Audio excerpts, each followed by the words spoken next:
Hi guys, I hope you have a wonderful day and welcome back. So today we going to talk all about dragon fruit on the bag. So I received a lot of questions the past year on how to grow dragon fruit and all the care tip. So that's why I'm making the video today and I will try to answer your questions as much as possible. So I've been growing dragon fruit for about 8 to 9 years now and I grow mine from cutting. I got the cutting from my neighbors and I have two variety, the Vietnamese white with the white flesh and as well as the American beauty with the pink flesh. And those are really sweet. I have learned so much for the past 8-9 years from the growing experience. So that's why I want to share with all of you today. Dragon fruit, known as pitaya, strawberry pear, night blooming, and sometimes people call it the bell of the night because the flower is shaped like a bell. And sometimes people even call cactus fruit because dragon fruit is in the cacti family. But don't confuse that the dragon fruit is the cacti that grow in the desert. So dragon fruit is a subtropical cactus that originally from Central America and South America, which means that it thrives in a mild and humid environment. Dragon fruit plant they love warm weather and they love the temperature between 32 to around 100 degree Fahrenheit. So I live in Southern California, USDA zone 10B. I don't have frost date, so we can get the temperature as low as around 39 and as high as 105 degree during summer. So, follow up the questions. Can you grow dragon fruit indoor or in cold climate? So the answer is yes, you can grow dragon fruit plant indoor if you have a space in your home that receive plenty of sunlight, such as sunroom or a glass greenhouse, because the plant need at least 6 to 8 hours of sunlight during the day. And another important thing that I want you guys to keep in mind is hand pollination. So if you grow outdoor, this job will be performed by insects such as butterfly and bees.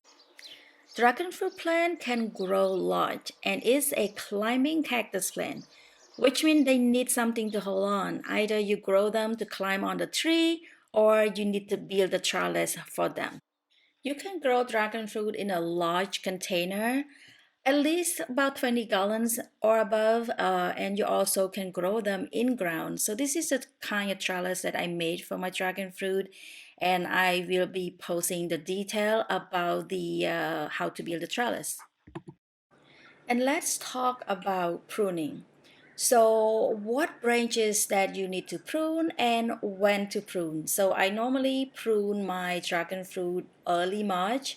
I only prune my dragon fruit once a year at the beginning of the season.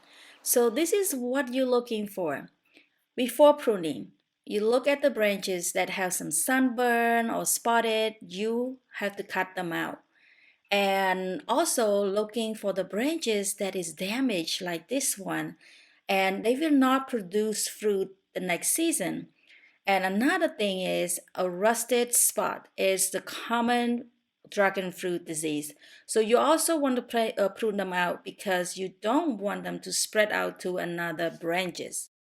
And some other branches that is weak and small and you know that they're not going to produce any fruit for the next season, also prune them out.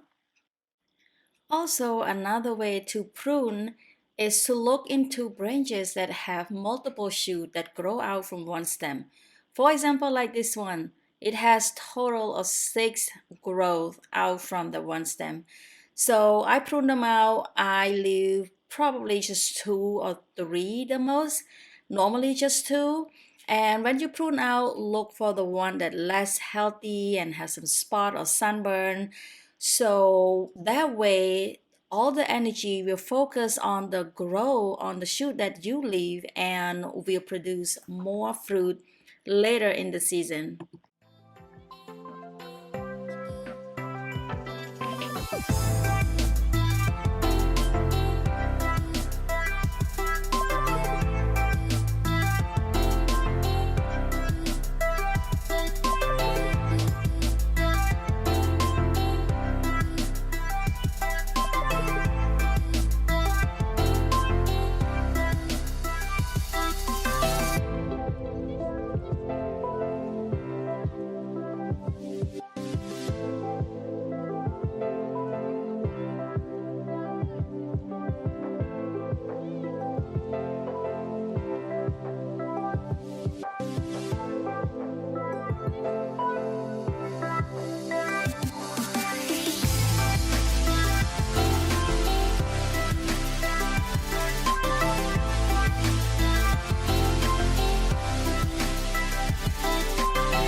another method that I always do at the beginning of the season to encourage my dragon fruit to produce more flowers and also produce more branches is called tipping.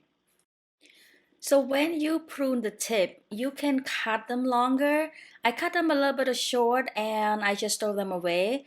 But you can cut them longer and you don't throw away those branches. You either can repot and or you regrow as new plants or you can give it to your friend as a present because they will be appreciated for the dragon fruit cutting. Now let's talk about fertilizer. What kind of fertilizer did I use and how often? Normally, at the beginning of the season, I give them fertilizer, fish fertilizer, and all purpose fertilizer. As you guys can see, the soil is so dry and left over from last season. So first step, I use about 1 gallon of mixed fish fertilizer. Just follow the instruction on the bottle. Any type of fish fertilizer that you like or any your preferred fertilizer for dragon fruit. And I normally just pick up from hardware stores such as Home Depot or Lowe's. Next step, check the soil level. So I have a couple of pots that need to add some more soil. For example, like this one. So I add just a regular potting soil. Make sure you fill the top. Alright, so after you fill in the pot, I also use all-purpose fertilizer, any organic all-purpose fertilizer, or you can use chicken manure, but I don't have chicken manure right now on hand. So I just add a little bit of the all-purpose fertilizer and you mix it with the soil and water and it's all done.